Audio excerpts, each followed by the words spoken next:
हमारी कहानी का नाम है पति के मन का डर। सुनिए, आपका पार्सल आया है। क्या मंगाया है? प्रतिज्ञा ने बड़ी उत्सुकता से अपने पति को पार्सल थमाते हुए पूछा। अरे कुछ भी नहीं, यूं ही कुछ पुस्तकें, अजय अनमने मन से बोला। प्रतिज्ञा आश्चर्य से अजय का मुंह देखते हुए बोली, पुस्तकें और आप? क्या बच्चों की है या मेरे लिए मंगवाई है?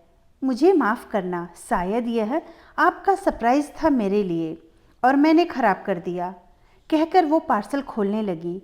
अजय ने प्रतिज्ञा के हाथों से पार्सल लेते हुए बोला, नहीं, तुम्हारे लिए नहीं है, वो तो बस यूं ही मैंने अपने पढ़ने के लिए मंगवाई हैं।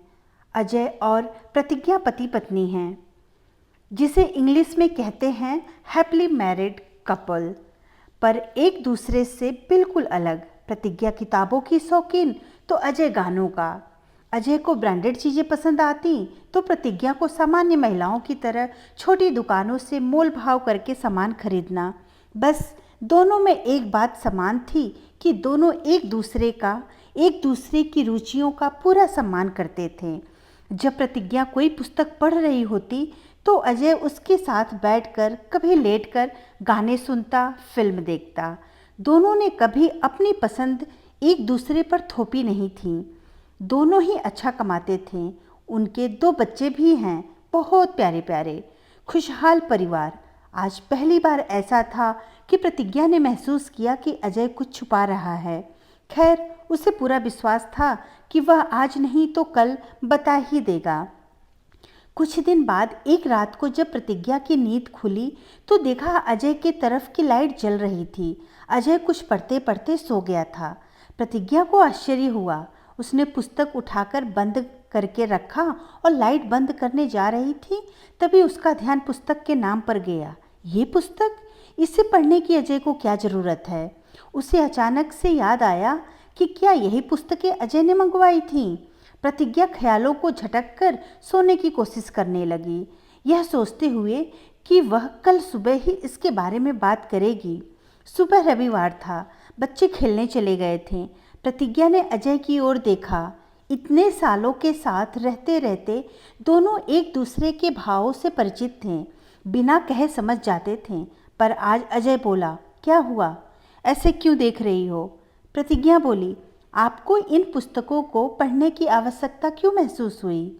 अजय कुछ उत्तर न दे सका, देकर नजरें झुकाकर बैठ गया। प्रतिज्ञा ने उसके बोलने का इंतज़ार किया, फिर बोली, मेरे प्यार में कुछ कमी रह गई? किसी ने कुछ कहा क्या? अजय बोला, तुम इतनी कुशलता से इंग्लिश बोलती हो, बच्चे भी इंग्लिश मीडियम में पढ़ रहे हैं। जब तुम तीनों इंग्लिश में बात करते हो तो मुझे बहुत अजीब लगता है मैं कोई बाहरी हूँ जो तुम लोगों की बातों में शामिल नहीं है। इसीलिए मैं चाहता था कि मैं भी यह कोर्स करके अंग्रेजी भाषा बोलना सीखूं। प्रतिज्ञा ने अजय के मायूस से मुंह को देखते हुए बोली, अरे वो तो इसलिए कि बच्चों को इंग्लिश में भी बोलने की आदत पड़े, जैसे कि वो हिंदी बोल पाते हैं, वो अच्छे से इंग्लिश बोल सके। वैसे भी बच्चे आपसे, दादा दादी से तो हिंदी में ही बात करते हैं और आप लोगों के कारण ही वो कितनी अच्छी हिंदी बोल पाते और लिख पाते हैं। यहाँ तक कि बच्चे दादी से वीडियो कॉल पर हिंदी की पढ़ाई भी करते हैं। सच्ची बताइए, क्या सच में आपको मेरा बच्चों से इंग्लिश में बात करना बुरा लगता है? अगर ऐसा है तो मैं इंग्लिश में बात नहीं करूँगी। अजय बोला, नहीं, मुझे वास्तव में तुम्हारा बच्चों से अंग्रेजी में बात करने पर बुरा नहीं लगता। कुछ दिन पहले मैं पार्क में जब व्यायाम कर रहा था, मैंने किसी बच्चे को अपनी मम्मी से कहते सुना, आप मेरे स्कूल मत आया करो, आपको तो इंग्लिश बोलना भी नहीं आता, मुझे आपको मेरे दोस्तों से मिलवाने में शर्म आती है। मैं सोचने लगा कि क्या मेरे बच्चे भी मेरे बारे में ऐसा सोचते होंगे, इसीलिए मैं अपनी इंग्लिश स्पीकिंग अच्छी करना चाहता था। प्रतिज्ञा अपनी जगह से उठी और अजय को गले से लगा लिया। आप भी ना क्या क्या सोच लेते हैं, इतने दिनों से अकेले परेशान थे। अजय सुबकते हुए बोला, तुम्हें मालूम है हमारे पड़ोसी हेमंत, वो अपनी पत्नी को छोड़कर? प्रतिज्ञा आश्चर्य से बोली, वो तो कितनी सुंदर और संस्कारी महिला हैं। उन्होंने बच्चों को कितने अच्छे संस्कार दिए हैं। सास ससुर की देखभाल भी कितने अच्छे से करती हैं। उनको छोड़कर किसी और के साथ क्यों? क्योंकि उनकी पत्नी को अंग्रेजी नहीं आती। वो उनकी सोसाइटी में घुल मिल नहीं पाती हैं। मैं डर गया था। मैं भी ऐसा ही हूँ। मैं तुम्हारे और बच्चों के बगैर नहीं जी पाऊँगा। पर आपने ऐसा सोचा भी कैसे? क्या मैं आपको ऐसे इंसान दिखती हूँ? आपको मेरे और अपने बच्चों के संस्कार पर विश्वास नहीं? अब की बार प्रतिज्ञा गुस्से में बोली। अजय मुंह लटकाए हुए बोला, ऐसा नहीं है, पर डर तो लगता है। प्रतिज्ञा बोली, हेमंत अच्छे आदमी नहीं हैं।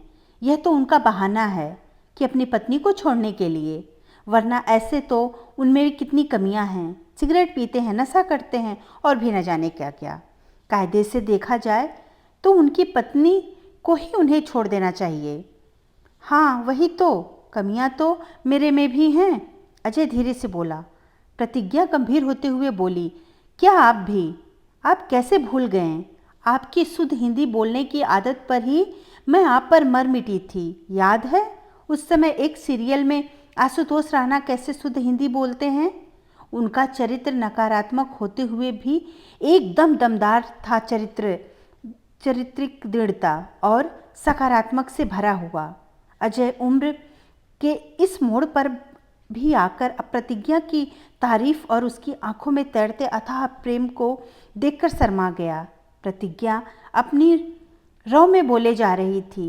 आपको देखकर हमारे कॉलेज में कितने लोगों ने गर्व से हिंदी बोलना प्रारंभ किया था।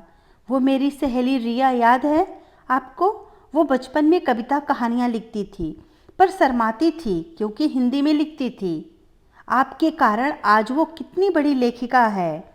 आपने ही तो हिंदी साहित्य में मेरा परिचय करवाया और आज आप ही ऐसी बातें कर रहे हैं। सॉरी डियर, मैं डर गया था। ऐसे नहीं, वैसे ही बोलिए जैसे पहले बोलते थे।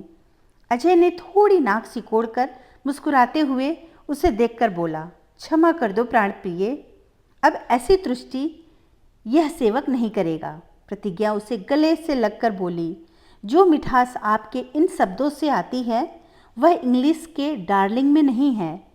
जब आप मुझे प्राण प्रिया कहते हैं ना, तो शरीर का रोम रोम आपके प्यार को महसूस कर पाता है।